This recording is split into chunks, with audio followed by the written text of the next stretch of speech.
Call the meeting to order. Please rise and join us in the pledge. I pledge allegiance to the flag of the United States of America and to the republic for which it stands, one nation, under God, indivisible, with liberty and justice for all.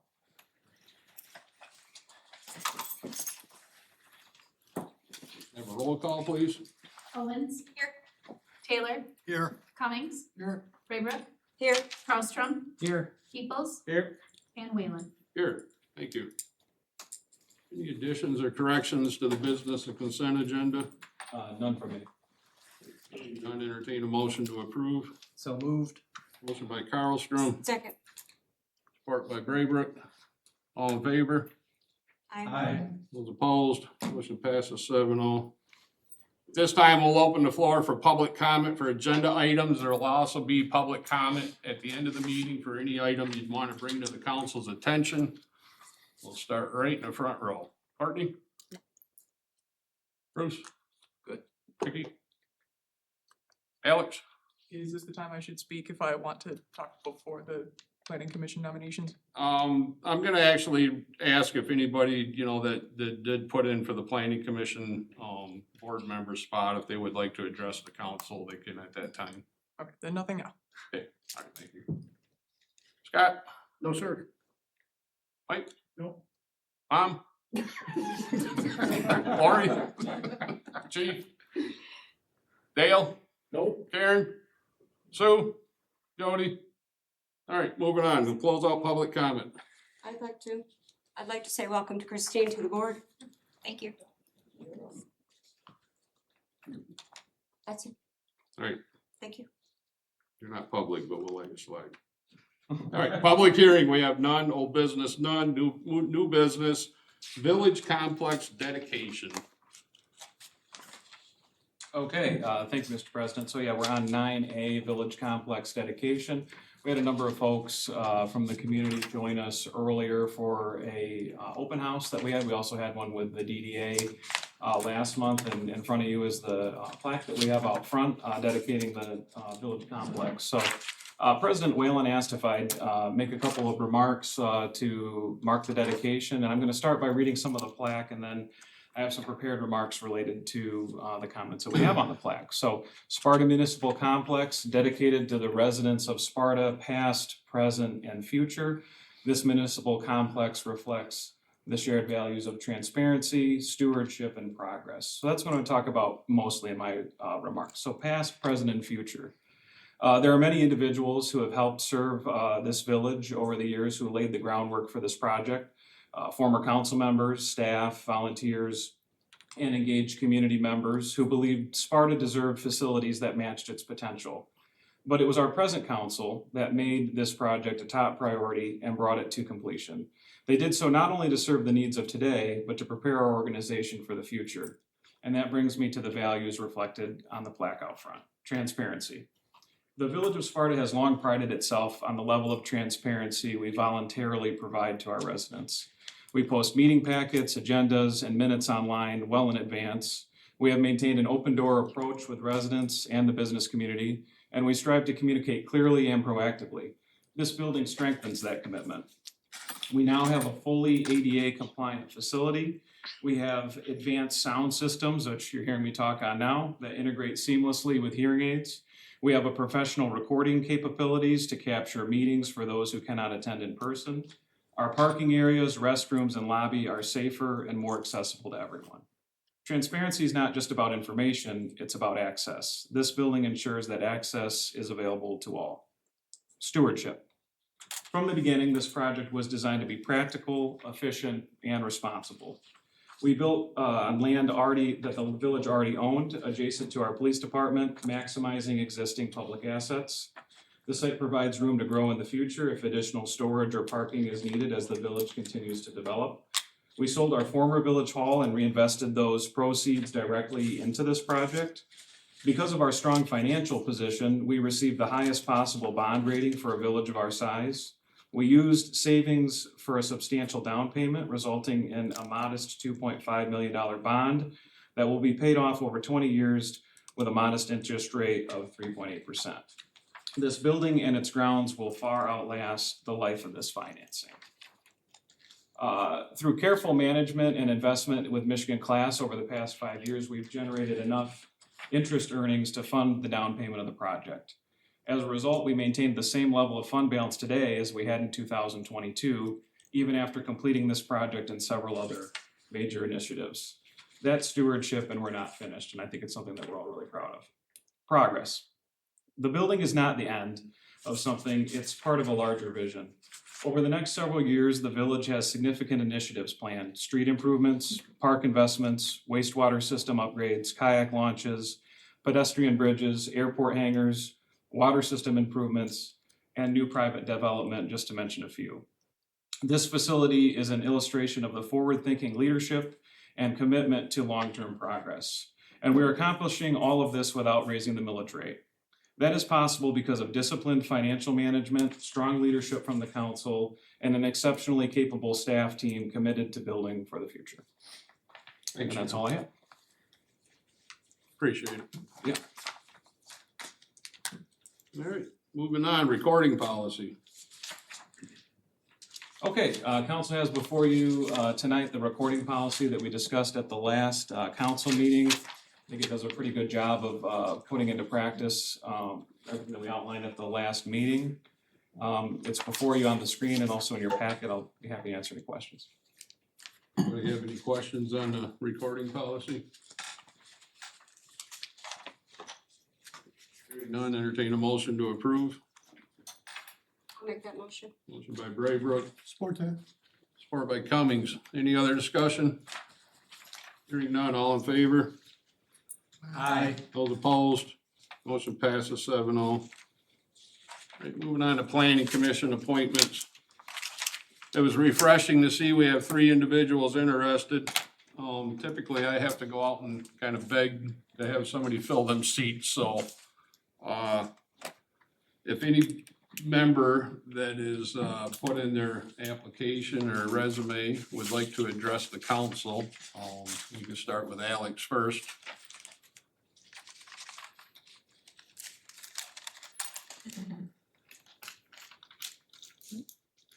Good evening, President Whalen and President Whalen and members of the village council.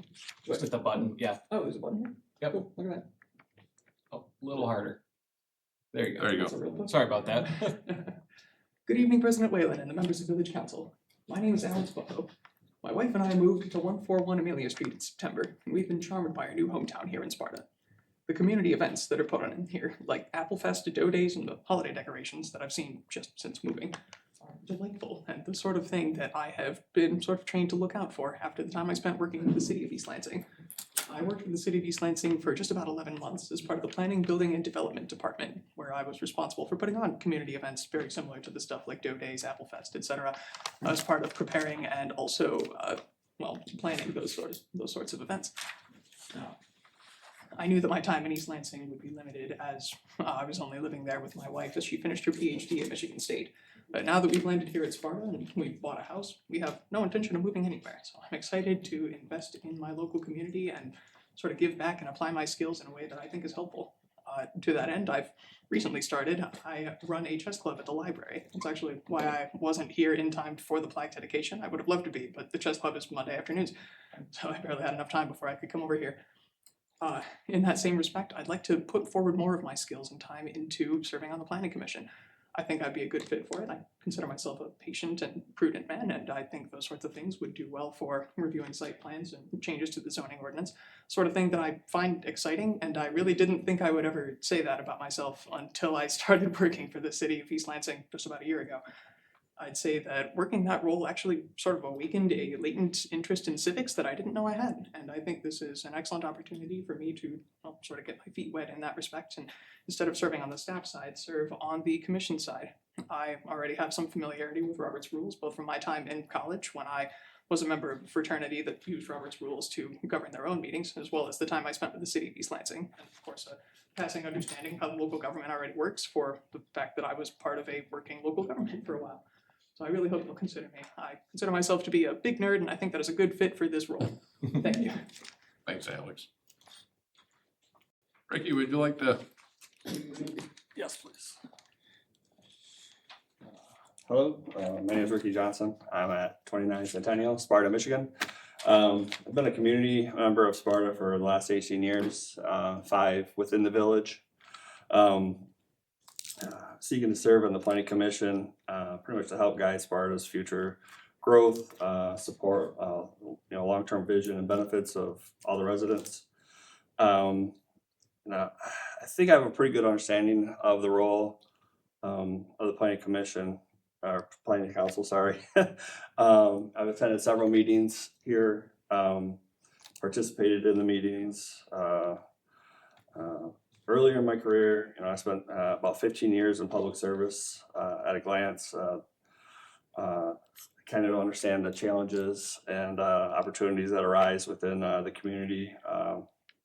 With that, during college, I worked at the city of Grand Rapids Park and Recs, doing security. So I did face-to-face with people, kind of helping guide the ordinances within the city of Grand Rapids and that nature there.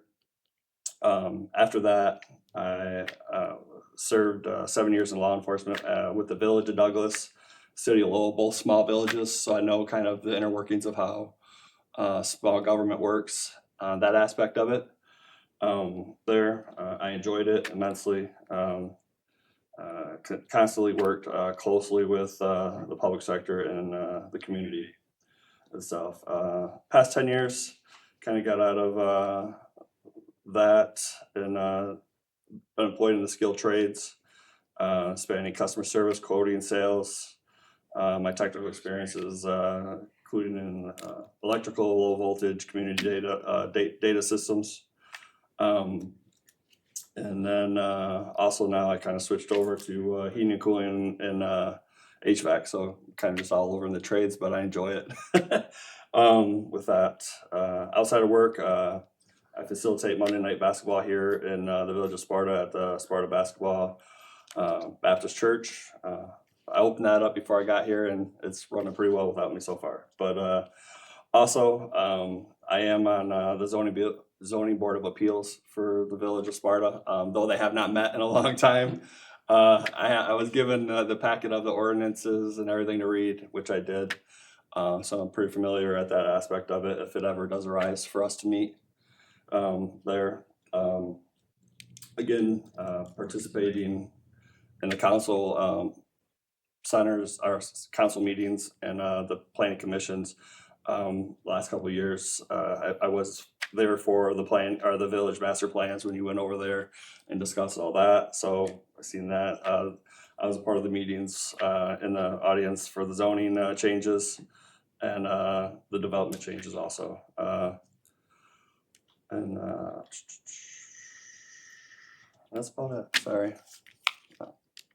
Any questions for you? Anybody got any questions for Ricky? All right, thank you. Thanks, Ricky. Mike, would you like to address the board at all? Yeah, I can. I think everybody pretty much knows. I think I've worked with everybody here on the board. Been a real estate broker here in Sparta for over 35 years. And planning, zoning, land use, all that kind of stuff is pretty much a daily occurrence for me. So I've had a vast amount of experience, not only within Sparta, but all the surrounding townships and that kind of stuff. So I've been on the DDA board for the village for almost 20 years. I've done many projects for the village directly itself. And I am not a resident of the village. And I didn't even know that the planning commission was an option until it was brought to my attention that you do allow one seat for a non-resident. So I've operated my brokerage firm for 35 years right here in the village. Plus I own several rental properties too within the village limits. So, and I'd be open to questions if anybody had questions. Anybody have any questions for Mike? I would be interested in learning why you would be interested in the village planning commission as opposed to the township planning commission as a township resident. Just because I didn't know it was available. And most of my business is right here in the village. So, and like I said, I've done many projects for the village themselves directly. So And I've known you for long time. Probably 30 years, and honestly, I always thought you were a village resident anyways. No. I grew up in the village. Yeah, I so, knew that. Yeah, so. I thought you still lived in the village. Yeah. I was kind of surprised to find out you weren't. All right, any other questions for Mike? Yeah. All right, hearing none. It's very unusual that we have 2 vacant seats. I would like to thank Gary Moody for all of his years of serving on the planning commission. His seat is now vacant. And then with the recent appointment of Christina Owens, her seat is vacant as well, so. I would like to recommend that we appoint Mike Lamb to fill the 1 vacancy and also Alex to fill the other, solely based on their lifelong experiences and knowledge that they would bring to the board. It is a blessing of the full council for the 2 appointments. And Ricky, I hope you will keep your name in because there is another member that potentially is gonna be stepping down, so. And it's tough to get, good qualified candidates, so you are definitely qualified. It's a tough decision to make, so. So entertain a motion to approve those 2 appointments. I'll make that motion. Motion by Braybrook. Support by Carlstrom. Any other discussion? I just wanted to say that I'm excited that Alex, you applied, and I think you left out that you have a engineering degree as well. Oh, yeah, I do have that. So that when I saw that come through, and we talked a couple meetings ago, and seeing that you have that engineering degree, I think that's gonna bring a lot. And thanks, Robert, for pointing that out. I didn't even catch that. You didn't mention that, so that is very valuable on the planning commission. Excellent. All right, we have a motion and a second. Any other discussion? All in favor? Aye. Those opposed? Aye. Motion passes 6-1. All right, moving on, airport rule update. Okay, Mike, do you want to join us at the podium too, just in case they want to call upon you as well? But I'll start it off. So fairly simple change to the airport rules. We're simply striking section 13 from the rules. It deals with how we would terminate a lease. That's typically contemplated in the lease themselves. And it did, as some council members have been on for a while, it did actually become an issue a few years ago with the conflict between the airport rules and what the lease said. So we maybe have some situations similar to that coming up, and we want to get ahead of that and get this cleaned up. It did go in front of the airport committee, and they recommended approving this change. And with that, I'll swing it over to Mike. Yeah, I don't have much to add. It's, I think it's something for the future, not only myself, but future managers, to give them a little bit easier time if we run into an issue with a tenant. There's numerous ways a tenant can violate the lease. Most are handled fairly easily through just dealing with the tenant, but there are times when we need to move forward with, I guess you'd say, an eviction. And I'm coming up against one of those situations here this year and wanted to have this in place so we didn't run into the same issue we had a few years ago. So, and this is what our attorney recommended to do. I think Jim and I both agree with that. Oh, definitely, yeah. In fact, we'd probably like to make some further revisions to these Sure. rules when we've had a little more time to go through them. They haven't been updated in quite a while, so. 10 years. Yeah, but this one's the more timely update. So what does this do to leases that don't have this language in it? So would it retroactively, would we have to go and renegotiate? No, the leases actually have language that address the issues. The fact that it was in the airport rules, if you read section 13, kind of contradicts what's Gotcha. in the lease, which is what created the previous problem. He was able to come back onto what was in the rules as opposed to what's in the lease. And the attorney, and I think we all agree, the lease should be the deciding factor for those issues. All right, Yeah. awesome, thank you for that clarification. But it is in all of them, just to be clear, so we don't have an issue, like, I see what you were saying, but that won't be a problem. Okay. yeah, the leases won't need to be updated at this point. Any other questions? Entertain a motion to approve the updated Sparta Airport rules. Motion. Motion by Cummings, Support. support by Owens. Any other discussion? Hearing none, all in favor? Aye. Those opposed? Motion passes 7-0. Thank you. Thanks, Mike.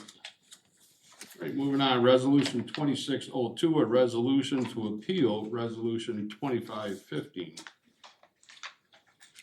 Okay, sure, yep. So I put a memo in the packet related to this. It's sort of a complicated situation, but you know, as council will recall, in the latter half of last year, the Sparta Historical Friends ultimately ended up purchasing the Civic Center which is a 501c3. And then the council decided to set aside $200,000 to help with you know, improvements to the Civic Center, things of that nature, for the, you know, museum that was gonna go in there. So fast forward, last month, Larry Carter reached out to President Whalen and I to let us know that, you know, at some point this year, they're gonna transition the ownership of the building into private ownership. And then at that point, of course, we couldn't be spending, you know, public funds on any improvements to it. So it was his recommendation that we take that $200,000 that we more or less put in the lockbox and use it for some other public purpose, because we can't put it into a building that either is or is going to be privately owned. So that being the case, the recommendation that I have before you is we would have to, it's funny because you know, when we did this, the goal was to put it into a lockbox so it would never really be used for anything else, but now the circumstances have changed pretty dramatically. So we need to repeal that resolution if we are gonna use it for something else, just for legal reasons. And then I know when we did the budget for this fiscal year, we had a sort of a difficult time picking between the pedestrian bridge for downtown and the Rogers Park bathrooms, because they're both, you know, worthwhile, especially the changing rooms for the splash pad. So the objective would be, if we do go ahead and repeal the lockbox, to use that $200,000 towards the bathroom project for Rogers Park. So that's the situation as simply as I can put it. I mean, more or less, you know, we thought it was gonna be a nonprofit / publicly owned building. It's not. So therefore, you know, the purpose behind the lockbox is rendered moot. I did talk to Larry extensively and make sure there was no misunderstanding, and he says, no, you can tell the council that specifically the Sparta Historical Friends is asking you guys to, you know, use the funds for something else, given the circumstances. So I think that's important, because I wouldn't want it to come off that, you know, we're changing our mind or, you know, trying to do something else with the funding for no reason. It's really that we were asked to do so. So I want to make that part clear. And with that, I'll answer any questions. Thanks, Jim. Anybody got any questions? I guess the whole situation just seems odd that somebody donated money to a nonprofit, and then now the nonprofit that bought the building is no longer gonna own the building. I just seems odd. I would agree. I totally agree. I agree. Now there's gonna be no museum. I believe there will still be a museum, is my Yeah. understanding. Got the military museum, from what I understand, will still be there. Right, but I'm not sure how much, you know, more museum is gonna be added on, but In talking with Larry, they do still intend on using, you know, a good portion of it for a museum, and then they want to rent out the former Civic Center part. So there will still be a museum. I think the puzzling part that everyone has is how the donor donated to a nonprofit and then turns around and then takes the building back over. So I think that's what the council's having a hard time trying to figure out.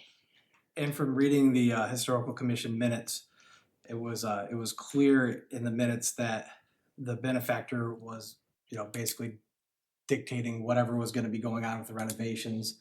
And then it also stated that even though it was owned by the Friends of the Sparta Historical Society, they were still going to be collecting rent from the military museum. So I just thought that was another interesting aspect. Yep.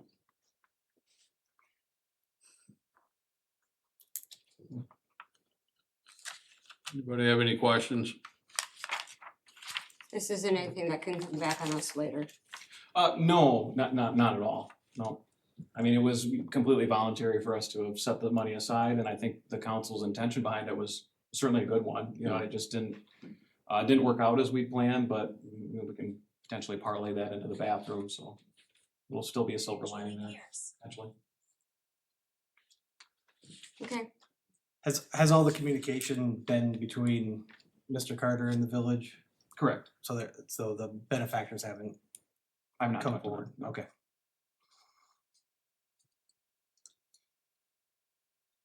Right. Any other questions? Entertain a motion to approve resolution 2602. I'll make that motion. Motion by Carlstrom, I'll support. supported by Peoples. Any other discussion? Hearing none, all in favor? aye. Aye. Those opposed? Motion passes 7-0. Dump truck order purchase.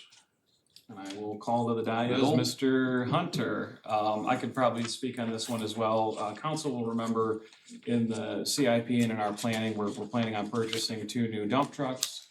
Staff, Bill and I have been, you know, working on putting that into practice. We do have to order these quite a bit ahead of time, so as you'll remember, these aren't in the 26 budget, but they're in the 27. However, we do need to order them ahead of time, and with that, I'll turn it over to Bill. Thank you, sir. It's pretty cut and dry, just like Jim said. It's in our 2027 CIP. Initially presented to the village council, we were looking at actually financing that. That was initially, but when the financing terms came in, we thought we could actually do a job internally better. So that's why we're going in front of the village council now with just the outright purchase. We actually are utilizing joint purchasing programs for the truck itself. We're using Sourcewell, and for the outfitting, which would be truck and trailer, MIDeal. So they have been bid. They do actually satisfy our purchasing policy and our ordinance. So what are we buying? We're buying 2 international trucks with slide-in Salter units.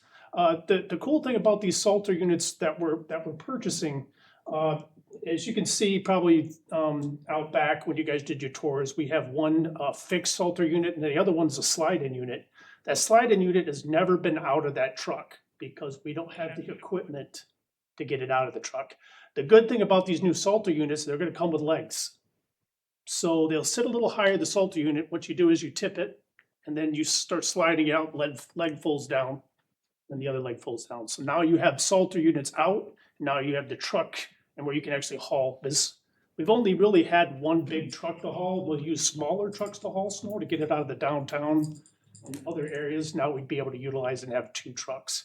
The idea too also is to get rid of 3 trucks when we purchase the 2. Since I've been here, I can only foresee we've had 3 trucks just because of backup because of the other 2, but usually it's been when one truck breaks down, we go to use the other one's broken down. That's been my experience, and that's just an age. That's what happens. There's a lot of moving parts here, so with this purchase here, and I believe over time we'll get more on a regular replacement it is this with our equipment fund. So I'm here to answer any questions actually the village council may have on this purchase. I know it's big and it's huge for our community, so. Yep, and one thing I want to add to that, Bill, I'm glad you pointed out that we had originally discussed financing these. When we looked at the terms, you know, especially the fact that we won't have to pay this until 27, we're fine. We'll be able to just pay it out of the equipment fund instead. And we'll also recoup some of the funding from selling the other 3 trucks. So a little bit of a change from what we talked about in the budget, but we'll just save all that interest payment, which was actually fairly substantial in the terms that we were presented. I think it was over 100,000. So Yes, it was. yeah, by going with the outright purchase instead of the lease to own, it's $100,000 savings. A little more than $100,000 actually. I'm totally okay with that. Alright.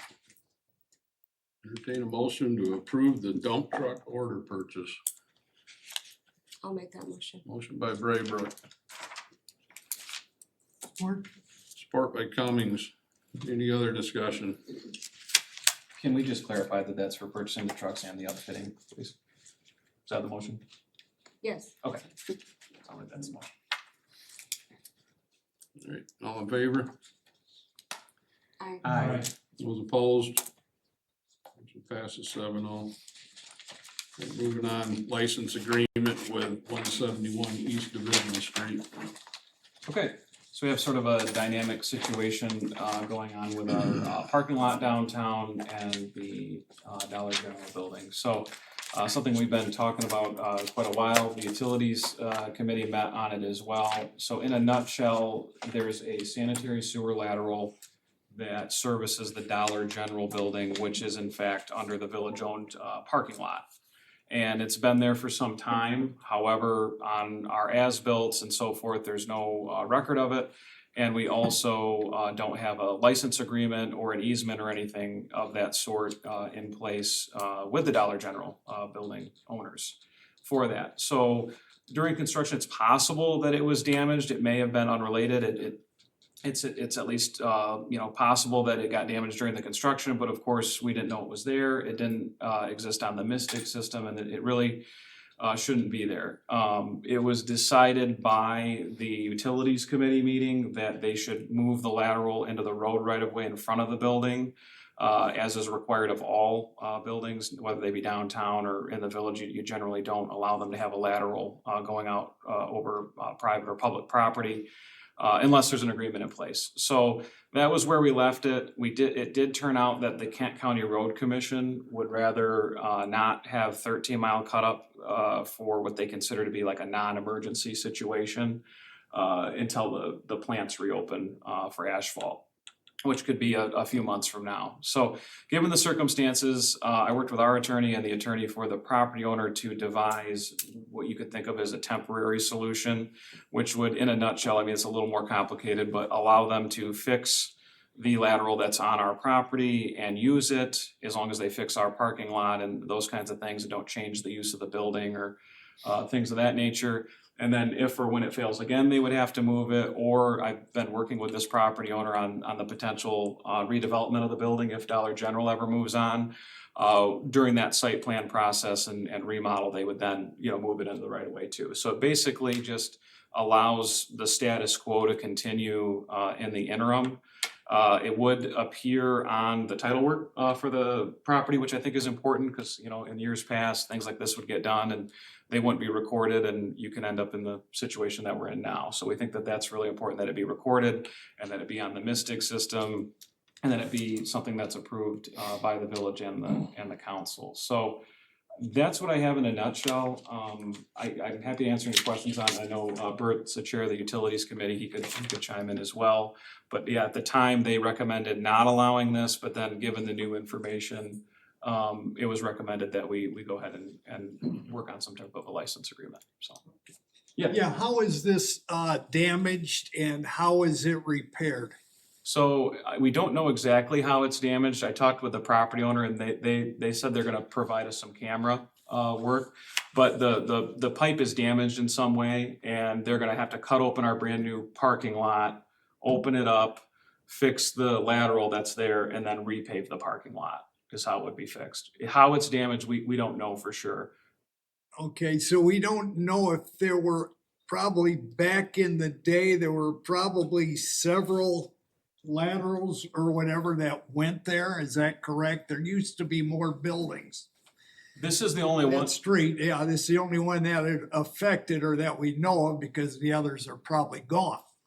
And that's what I'm wondering, so they really don't know until you dig it up, is that correct? Exactly, yeah, they don't know exactly, how, they have some camera, they can see where, it stops and obviously it's broken, but we don't know for sure what caused it. One of the theories is that when we were putting in the work there, since we didn't know it was there, it could have been damaged, but that's not conclusive, we don't know that for sure, but it's a theory and probably a fairly solid one, but we don't know.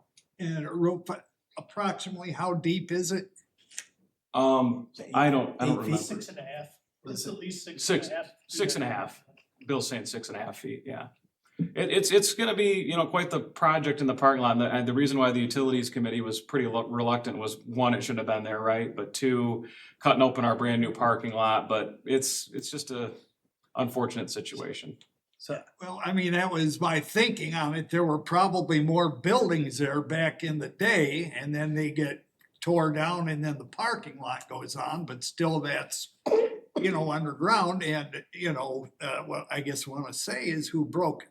So, Well, it doesn't really matter who broke it. It never belonged there. There was no Well, as-built, if they no had it for all knowledge. those years. there's a lateral out the front that has been capped, so there is a lateral out the front that was used at one point in time. But there's no record as to why it was capped, Yeah. when it was capped, and when the other line was. So they tied into, what appears they tied into at some point in time, an existing line that probably serviced whatever building was there before the parking lot. So the Dollar General, to the best of my knowledge and what we found, wasn't always connected in the way that it is now. But at some point, it was. So okay, they'd have moved it, yeah. Yeah, we weren't able to figure out why they moved it, because as the chairman was saying, there's a lateral that goes in the front right where it should be and where it's shown on the drawings, but it got moved to this one. Your theory about maybe it was for an old building and that other one got plugged and they tapped it, it's entirely possible, but we don't have any record of any of that. So if they wait till asphalt's ready by the county, then what is the effects that would be in the term until then? The main problem is it doesn't have sewer service, right? And so staff that work there are using a porta-john that you may have seen out front. So I mean, I think that's kind of the main concern, right? And so during the utilities meeting, when talking about this, and it's my belief that the ideal place for it to go is in the front of in the right of way. And in the conversations, if for some reason, I mean, I'd said like if the county won't let them, I would be willing to entertain doing some type of temporary attachment where they want. And I went around and I called the asphalt people today, and the two places that have plants in the area, they said that they aren't planning on opening up until the end of April or May. So I for one support this approach, because for them not to have a bathroom until May, I think that's too long of a time period. One thing that I would like to see added in the negotiations is that obviously when they cut up the parking lot and fix it, they're gonna be putting cold patch in. And I feel like once the plants open back up, it should be patched properly with proper asphalt that matches what is there currently. One more question on that. I just want to get a handle on that. You say there was a lateral going out the front? And what does that go into? It's capped. It doesn't go, it's currently capped, so. Currently capped which way? It would have gone into our sewer main. At one point. At one point, it went into our sewer main. Yeah, at one point in time, it was hooked up correctly where it should have went. Out in front, in the right of way. Nobody knows why it's been abandoned or capped off. Nobody knew or knows why the sewer line is where it's at today. And, you know, to fix it correctly, by all rights, you put it back where it should be, going out in the right of way. So the best theory as to why both sides are capped would be that whenever they abandoned it, they probably capped their side. And then when a major sewer project was done, when they rehooked it, the laterals back in, they didn't rehook that lateral back in because it was capped. So they may not have, that's the only thing that makes sense to me. That still don't It's- explain right, how. it's still guesswork, but. Yeah, it still don't explain how the sewer line got underneath the village parking lot though. It does not. So Robert and I talked briefly about it because we're both on that committee, and, you know, that was a concern that we had, is if the county is unwilling to allow their road to be, per se, patched with, you know, the cold patch, well, the village in turn should also have that same concern with our parking lot. And we felt that the agreement should have that added in, that when the plants open up, that, you know, the parking lot is patched, you know, appropriately, so. I think that's a good idea. We can add it in. I know it currently contemplates, it says it has to, like the plan for how they're gonna patch it has to be approved by Bill and I, so I can either add it in specifically or just handle it under that provision of it. But either way, I'll work with our attorney on that. I would like it spelled out. I think it'd be a lot cleaner. We can do that. Yeah. Any other questions? All right, entertain a motion to authorize the village manager to finalize the agreement as presented with no alterations other than patching the parking lot with the appropriate asphalt. And also to authorize the village president to execute that agreement on behalf of the village. I'll make that motion. Motion by Carlstrom, I'll support. support by Braybrook. Excuse me. Any other discussion? Hearing none, all in favor? Aye. Those opposed? Motion passes 7-0. Moving on, executive session, we have none. Village manager and department reports. Jim, do you have anything you'd like to add? Nothing specific, just certainly want to thank everyone again who came to the open house and for the meeting tonight and for the dedication and the agenda we had. I know none of the things were too exciting, but important work for the village to be sure. And I'll echo Brenda's comments. Welcome, Christina, to your first meeting. I'm glad to have you aboard, and congratulations to our 2 new planning commission members. Look forward to working with you on the work ahead. So with that, that's all I have. Any questions for Jim?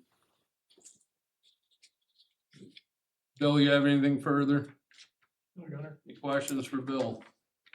Conrad? No. Questions for Conrad? Mike? No, sir. Any questions for Mike? David? Not at this time. Any questions for David? Somebody should ask somebody something. Liz? Maybe it made it into the packet. It did. March 5, our business celebration is coming up. So if you are able to attend, we'd love an RSVP. That's what I have. Any questions for Liz? Chief, you have anything? No, nothing further. Questions for Chief? Hearing none, moving on, communications, anybody have any communications? Now I would like to welcome you, Christina, to the board, Thank you. and also the planning commission members.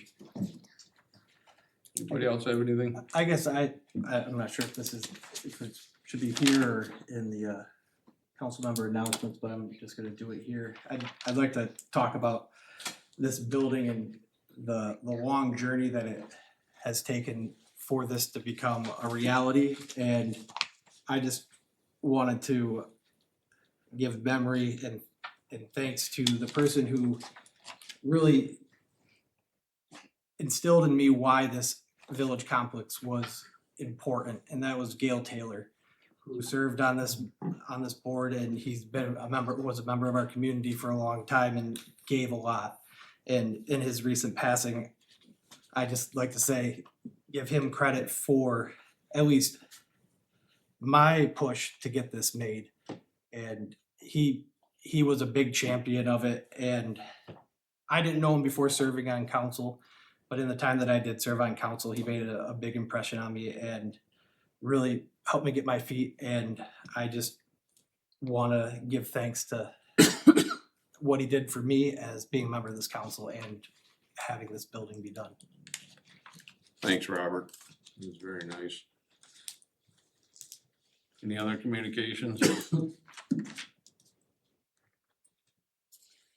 Okay.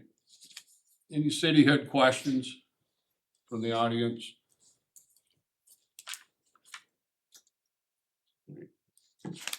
Hearing none. Moving on, payment of bills, January payables, entertain a motion to pay our bills in the amount of $161,446.82.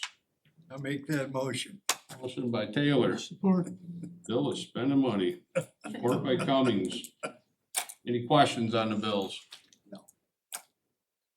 The bills are pretty light this month, David. Very light. Yeah. Dave and I were commenting on that. We're like, this will look a lot lighter than what council's used to, but Yeah. don't worry, they'll ramp back up again with the wastewater project. We didn't wanna hear so that. We'll get them back up there. All in favor? Aye. Those opposed? Motion passes 7-0. Public comment. At this time, we'll open the floor for public comment for any item you would like to bring to the council's attention. Courtney? No. Thornton? No. No. Mom? Bruce? Ricky? Alex? Scott? No, sir. Lori? No. Mike? Jody? Sue? All right, chief, anyone? Hearing none, close out public comment. Council member announcements? Any announcements? All right, I have one. I was recently appointed to the Kent County Veteran Services Advisory Committee. congratulations. Good for you.